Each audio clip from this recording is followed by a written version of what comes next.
오늘 주시는 하나님의 말씀 함께 봅니다. 계시록 22장 7절에서 14절까지입니다. 보라, 내가 속히 오리니 이 두루마리의 예언의 말씀을 지키는 자는 복이 있으리라 하더라. 이것들을 보고 들은 자는 나 요한이니 내가 듣고 볼 때에 이 일을 내게 보이던 천사의 발 앞에 경배하려고 엎드렸더니 그가 내게 말하기를 나는 너와 내 형제 선지자들과 또 이 두루마리의 말을 지키는 자들과 함께 된 종이니 그리하지 말고 하나님께 경배하라 하더라. 또 내게 말하되 이 두루마리의 예언의 말씀을 임봉하지 말라. 때가 가까우니라. 불의를 행하는 자는 그대로 불의를 행하고 더러운 자는 그대로 더럽고 의로운 자는 그대로 의를 행하고 거룩한 자는 그대로 거룩하게 하라. 보라, 내가 속히 오리니 내가 줄 상이 내게 있어 각 사람에게 그가 행한 대로 갚아 주리라. 나는 알파와 오메가요 처음과 마지막이요 시작과 마침이라. 자기 두루마기를 빠는 자들은 복이 있으니 이는 그들이 생명나무에 나아가며 문들을 통하여 성에 들어갈 권세를 받으려 함이로다. 아멘. 한국에서 처남과 또 처제하고 조카들이 왔어요. 그래서 지난 땡스기빙 그 연휴 때 그랜드 캐년에 갔습니다. 또 한국에서 왔는데 또 그랜드 캐년 한번 구경해야 되잖아요. 그랜드 캐년 안에 마켓이 하나 있습니다. 근데 그 마켓 주차장에 눈에 확 띄는 밴이 하나 있는 거예요. 그런데 그 밴이 눈에 확 띈 것은 그 밴이 뭐 특별하게 생긴 게 아니라 그 밴에 쓰여져 있는 글자 때문에 그래요. 그 글자를 딱 보는 순간에 확 놀랐어요. 한국에서 온 처남 처 다 놀랐어요. 그 밴 뒤에 뭐라고 써 있겠어요? BTS Army라고 딱 써 있어요. 자기 유리창에다가 거기서 끝난 게 아니라 옆에다가는요 한글로 눈에 확 들어오잖아요. 방탄소년단 딱 써 있는 거예요. 이토록 그들이 열망하던 BTS 이 대면 콘서트가 지난 주간에 LA에서 있었잖아요. 그동안 코로나 때문에 대면 콘서트 못하다가 한 2년여 만에 BTS가 콘서트를 연다 그러니까 난리가 났잖아요. 소파이 스테디움 하루에 약 5만 명씩 4일에 걸쳐서 20만 명이 넘는 전 세계 각국에서 온 사람들로 아주 그냥 가득 찼습니다. 그중에 몇 명 멤버가 한국 간다 그러니까 어떻게 그 시간을 알았는지 공항이 아주 난리가 났어요. 우리가 이런 정도의 열정을 가지고 우리 주님의 다시 오심을 기다리면 어떨까? 이런 생각을 해봤어요. 이제 12월입니다. 12월은요, 우리 주님의 오심을 기뻐하며 축하하는 성탄의 계절입니다.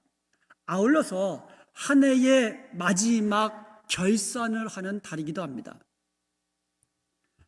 주님이 오시는 그날은요, 결산의 날이에요. 예수 믿지 않는 사람들에게는 심판의 날이요, 멸망의 날이요, 영원한 저주의 날입니다. 그렇지만 예수 믿는 성도된 우리들에게 그날은 구원의 날이요, 기쁨의 날이요, 그리고 영광의 날이 될 줄로 믿습니다. 오늘 본문은요, 그때가 속히 오리라 말씀하고 있는 거예요. 계시록 22장은 성경 마지막 장이에요. 성경 끝장이에요. 그 성경 끝에서도 마지막 결론 부분에 3번에 걸쳐서 강조하면서 반복적으로 하신 말씀이 있어요. 7절에 보면 보라, 내가 속히 오리니, 12절에도 보면 보라, 내가 속히 오리니, 20절에도 보면 내가 진실로 속히 오리라. 여기서 속히라는 말은요, 시간적으로 내일이라도 그냥 당장 오겠다 그런 말씀이 아니에요. 때가 되면, 하나님의 때가 되면 지체하지 아니하시고 속히 오시겠다는 말씀입니다. 주님이 속히 오리라는 이 말씀은요, 주님이 반드시 오신다는 약속의 말씀이에요. 또한 이 말씀은요, 주님이 다시 오실 텐데 주님의 다시 오심을 잘 준비하라고 당부하시는 주님의 말씀인 것입니다. 그러므로 오늘 우리는요, 말씀을 통하여 주님의 다시 오심을 우리가 어떻게 준비하며 기다려야 하는지 살펴보면서 말씀의 은혜를 나누도록 하겠습니다. 7절을 다시 한번 봅니다. 보라, 내가 속히 오리니 이 두루마리의 예언의 말씀을 지키는 자는 복이 있으리라 하더라. 주님의 다시 오심을 기다리는 자는 첫째로 말씀을 지키는 자가 되어야 됩니다. 우리가 주님 다시 오시는 날에 슬퍼하며 탄식하는 자가 되어서는 안 되잖아요. 그날에 우리는 기뻐하며 즐거워하며 복 있는 자가 되어야 합니다. 그러기 위해서 우리는요, 하나님의 말씀을 지키는 자가 되어야 하는 거예요. 말씀을 지키는 자가 복이 있습니다. 말씀을 지키는 자가 복이 있어요. 이 말씀은요, 계시록을 시작하면서 처음부터 하신 말씀이에요. 계시록 1장 3절에 보면 이 예언의 말씀을 읽는 자와 듣는 자와 그 가운데 기록한 것들을 지키는 자는 복이 있나니 때가 가까움이라, 이렇게 말씀하고 있어요. 하나님의 말씀을 지키는 자가 복 있는 자고, 하나님의 말씀을 지키면서 주의 오심을 기다리는 자가 주님 앞에 섰을 때 기쁨으로 주님 앞에 서게 되는 자인 것이에요.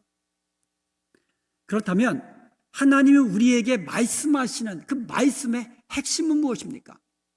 성경 전체를 통틀어서 하나님께서 우리에게 요구하시는 것은 하나님을 사랑하고 하나님만 경배하라는 말이에요.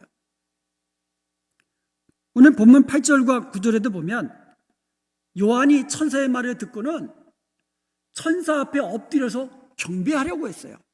그때 한 말씀이 천사의 말이 9절입니다. 그가 내게 말하기를 나는 너와 내 형제의 선지자들과 또 이 두루마리의 말을 지키는 자들과 함께 된 종이니 그리하지 말고 하나님께 경배하라. 하나님께만 경배하라고 말하는 거예요. 세상 사람들은요, 사탄을 경배하는 거예요. 그리고 돈을 사랑하고 돈을 경배합니다. 권력을 사랑하고 권력 앞에 무릎을 꿇습니다.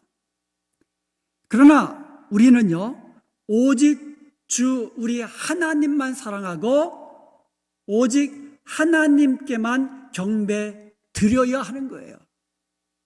오직 하나님 앞에만 무릎을 꿇고 경배하는 자들이라는 거예요.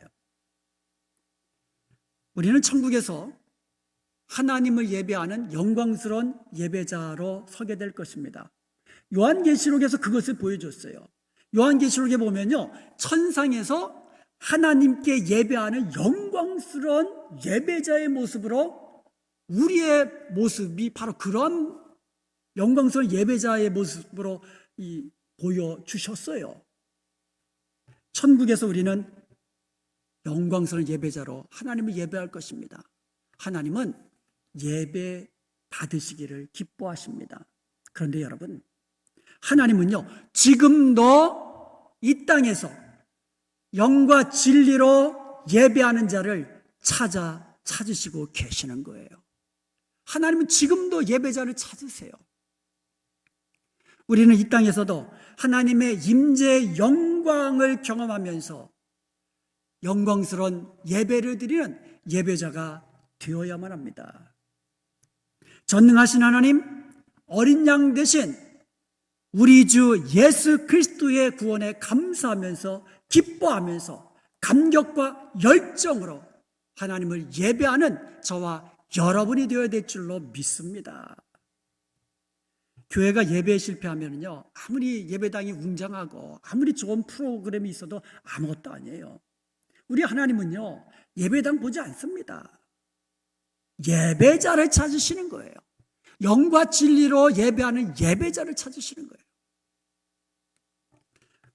반대로 사탄은 어떻게 할까요?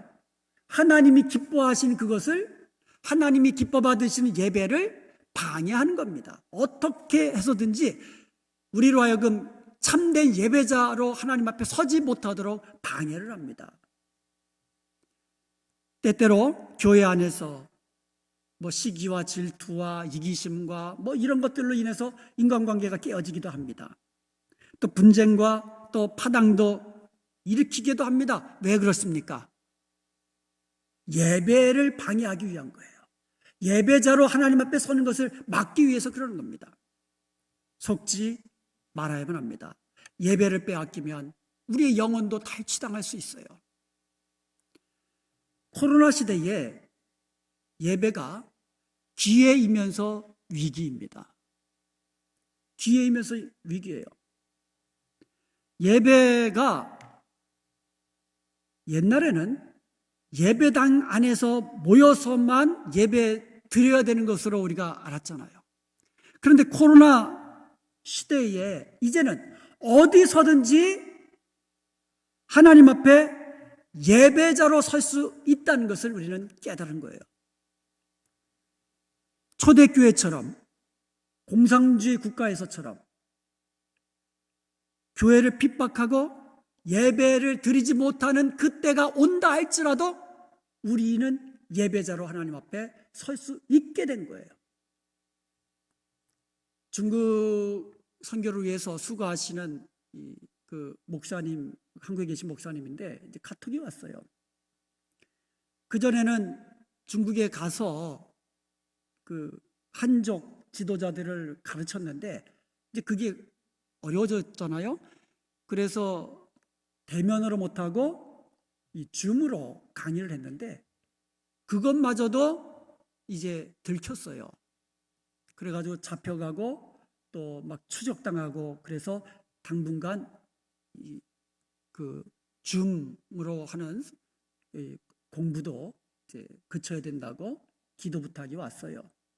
공산주의 국가에서는 지금도 예배를 방해하고 예배자를 찾아다닙니다. 하나님이 찾으신 것은 기뻐 받으시기 때문에 찾으시는 거고 공산주의자들이 찾아다니는 것은 잡아다가 매질하고 감옥에 가두고 그리하지 못하도록 하는 거 아니겠습니까? 그런데 코로나 시대에 우리에게 예배가 기회가 된 것은 바로 어떤 상황이 앞으로 우리에게 온다 할지라도 우리는 예배를 지키며 예배자로 하나님 앞에 설 수 있다는 것이에요. 그런데 반면에 예배의 위기가 찾아왔어요. 코로나가 길어지면서 영상으로 예배 드리던 분들이 하나씩 둘씩 이제 예배당으로 오잖아요. 대면 예배를 드리잖아요. 그럼에도 불구하고 여전히 편함을 추구하고, 물론 사정상 못 나오신 분들도 있어요. 여전히. 그렇지만 예배의 자리에서 처음에는 영상으로 예배 드릴 때에 얼마나 감격하며 예배 드렸습니까? 이렇게 영상으로나마 예배할 수 있는 거 감사합니다. 감사합니다. 그렇게 감사함으로 우리가 영상으로나마 예배 드릴 수 있는 것 그렇게 드렸는데 시간이 1년 지나 2년이 막 가까우니까는 영상으로 예배 드리는 사람들은 더 이상 처음의 간격은 사라져버리고 한 명, 두 명 예배의 자리에서 떠나가는 것을 볼 수가 있습니다. 하나님은 영과 성령과 진리로 예배하는 자를 찾으십니다. 이것을 잊지 말아야 돼요. 우리 교회는요, 주님 다시 오실 때까지 교회적으로나 우리 성도 한 사람 한 사람으로나 하나님 앞에 영과 진리로 예배하는 예배자가 되어야 되고 예배 공동체가 되어야 될 것입니다. 여러분의 삶 속에 예배의 영광이 늘 경험되고 날마다 예배자로서 하나님 앞에 살아갈 수 있기를 주님의 이름으로 축복합니다. 12절을 함께 보겠습니다. 보라, 내가 속히 오리니 내가 줄 상이 내게 있어 각 사람에게 그가 행한 대로 갚아주리라. 주님의 다시 오심을 기다리는 자는요, 둘째로 주님이 기뻐하시는 일을 행하는 자가 되어야 됩니다. 주님이 오실 때에 우리는 부끄러운 구원을 받아서는 안 되잖아요. 주님이 다시 오신 그날에 칭찬받고 영광스러운 면류관 받고 상급 받아 누리는 저와 여러분이 되어야만 합니다. 그러기 위해서 우리는요, 이 땅에 사는 날 동안에 주님이 기뻐하시는 일을 행하며 살아야 돼요. 하나님은 행한 대로 갚아주시는 분입니다. 콩 심은 데 콩 나는 거고 팥 심은 데 팥 나는 거예요. 많이 심은 자가 많이 거두는 것이고 적게 심은 자가 적게 거두는 것입니다. 그리고요, 선을 심으면 선을 거두게 돼 있어요. 하나님께서 거두게 하십니다. 악을 거두면 악을 거두는 거예요. 이거는 불변의 법칙이에요. 그런데 우리가 심을 때에 내 것으로 심는 게 아니에요. 우리가 심을 때에 하나님이 내게 주신 것으로 심는 것이에요. 하나님이 내게 주신 시간으로 하나님께 드리는 것이고, 하나님이 내게 주신 은사로 주님을 섬기는 것이고, 하나님이 내게 주신 물질로 선을 행하는 것이고, 하나님이 내게 주신 건강함으로 봉사의 일을 하는 겁니다. 그러므로 주님이 내게 맡겨주신 바로 그것으로 주님이 기뻐하시는 일을 위하여 충성스럽게 살아가십시다. 그러할 때에 내가 진실로 속히 오리라 하신 우리 주님께서 다시 오실 때에 기쁨으로 맞이할 수 있고, 또 일한 대로 행한 대로 상을 주시는 주님 앞에 귀한 상급 받아 누리는 저와 여러분이 되어야 될 것입니다. 그렇다면 주님이 기뻐하시는 일 많은데 그 중에서도 가장 기뻐하시는 일이 무엇일까요? 주님이 기뻐하신 일이 무엇인지 17절에서 알려주셨어요. 그러니까 계시록 거의 끝부분이에요. 마지막 끝부분에서 주님이 가장 기뻐하신 일이 무엇인지 알려주셨습니다. 17절에 보면은요, 성령과 신부가 말씀하시기를 오라 하신도다. 듣는 자도 오라 할 것이요, 목마른 자도 올 것이요, 또 원하는 자는 값없이 생명수를 받으라 하시더라. 4번에 걸쳐 초청하고 있습니다. 오라, 듣는 자도 오라, 목마른 자로 오라, 원하는 자는 값없이 생명수를 받으라. 오라고 4번이나 초청하는 거예요. 누구든지 오라는 거예요. 누구든지. 지속적으로 초청하고 있는 겁니다. 이사야 55장 1절에도 보면 오호라 너희 모든 목마른 자들아 물러 나오라. 돈 없는 자도 오라. 너희는 와서 사 먹되 돈 없이 값없이 포도주와 젖을 사라. 듣는 자, 목마른 자, 원하는 자는 누구든지 주님께로 와서 하나님 나라에서 영원한 생명수를 얻고 하나님의 구원의 풍성한 축복을 누리라고 지속적으로 초청하고 있는 거예요. 그 초청하는 일을 하라고 말하는 거예요. 성령과 신부가, 여기서 말하는 신부는 교회를 말하는 거예요. 저와 여러분을 말하는 겁니다. 저와 여러분에게 초청하라고, 지속적으로 초대하라고 그렇게 말씀하고 있어요. 이 일이 가장 주님이 기뻐하시는 일이라고 말씀하고 있는 겁니다. 그러므로 우리 교회는요, 주님의 마지막 지상명령 죽도록 충성하면서 받들어야만 합니다. 지속적으로 주님의 사랑으로 주님이 사랑하는 영혼들을 향하여 오라고 초청해야 돼요. 부지런히 초청해야 됩니다. 주님의 말씀처럼 강건함으로 오라고 초청해야 돼요. 강건하라고 했어요. 강건하라고. 오면 오고 말면 말고, 그게 아니라 와야 된다고, 강건함으로 오라고 초청하라고 우리에게 명령하셨어요. 하나님은 교회 건물이 화려하다고 웅장하다고 기뻐하지 않았어요. 중세 예배당들을 보세요. 얼마나 화려하고 웅장하고 얼마나 아름답습니까? 근데 지금은 어떻습니까? 마땅히 교회가 해야 할 사명을 잃어버리면 오히려 관광지가 되어버려요. 관광 상품이 되어버린 겁니다. 건강한 교회, 하나님의 소원을 이루는 교회입니다. 천하보다 귀한 한 영혼들을 구하기 위해서 힘쓰고 애쓰는 교회입니다. 주님이 승천하신 후에 성령이 강림하셨습니다. 교회는 그 성령을 받고 성령의 능력을 받고 땅끝까지 이르러 주님의 증인이 되리라는 명령을 받은 거예요.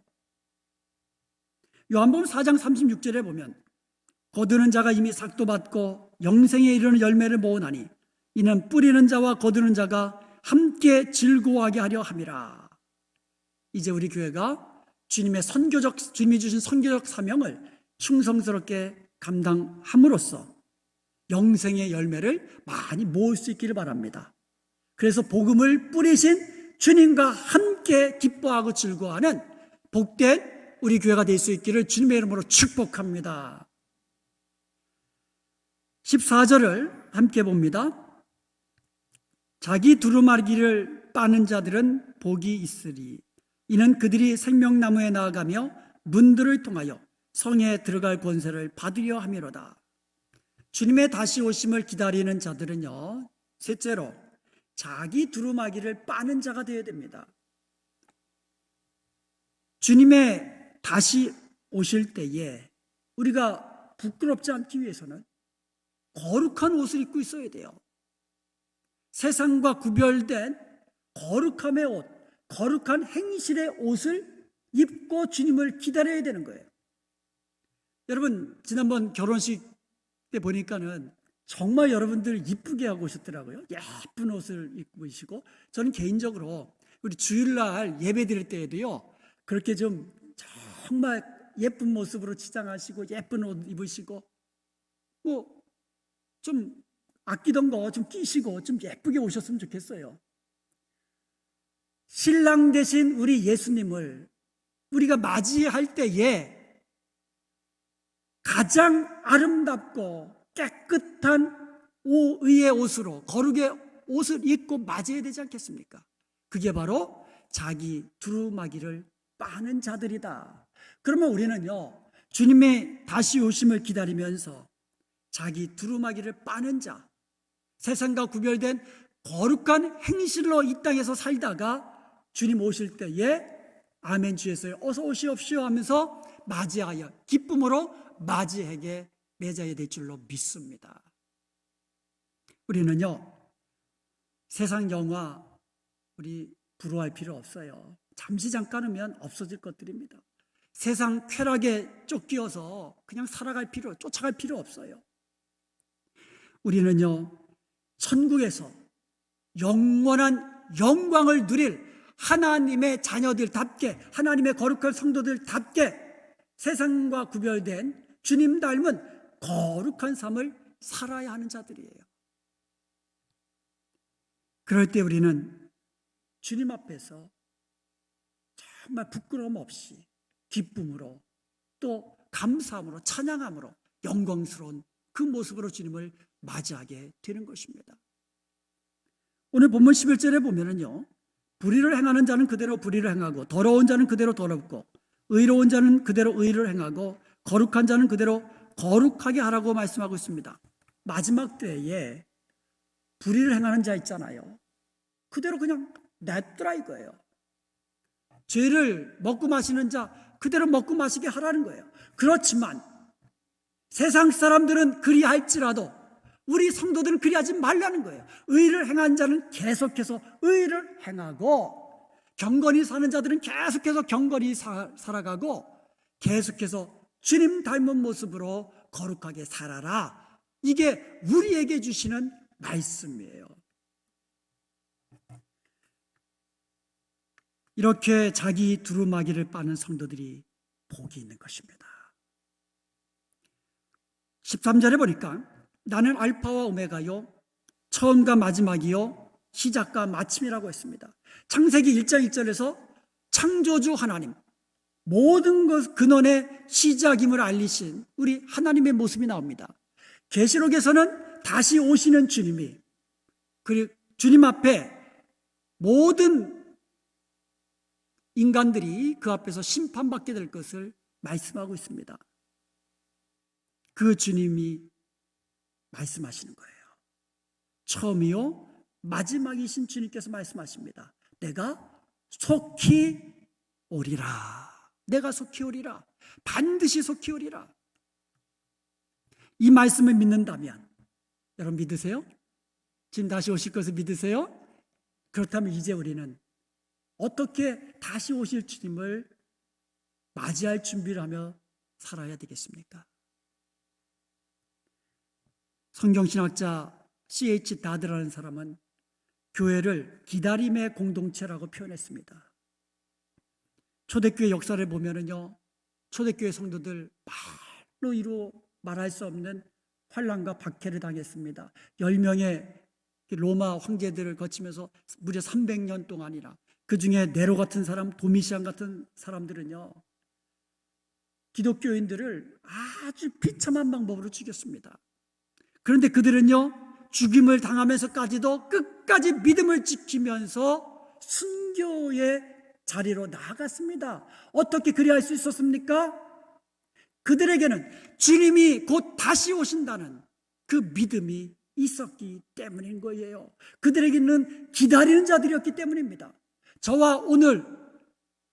오늘 저와 여러분들도 역시 그들처럼 기다리는 자들입니다. 그냥 기다리는 것이 아니라 믿음을 가지고 기다려야 될 줄로 믿습니다. 주님 다시 오실 때에 주님께서는 우리에게 주실 상이 있다고 말씀하셨습니다.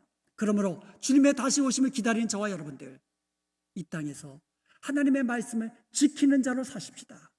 주님이 가장 기뻐하시는 일들을 행하며 사십시다. 천국보다 귀한 영혼들을, 한 영혼들이라도 더 오라고, 주님께로 오라고, 주님께로 나오라고 초청하는 자로 사십시다. 세상 것 본받지 말고 주님 닮은 거룩한 자로 살아가십시다. 그리하여 주님 다시 오실 때에, 주님 앞에 섰을 때에 복된 자로, 복 있는 자로 주님께 칭찬받고 영광스러운 면류관, 귀한 상급 다 받아 누리는 저와 여러분 되시기를 주님의 이름으로 축원드립니다.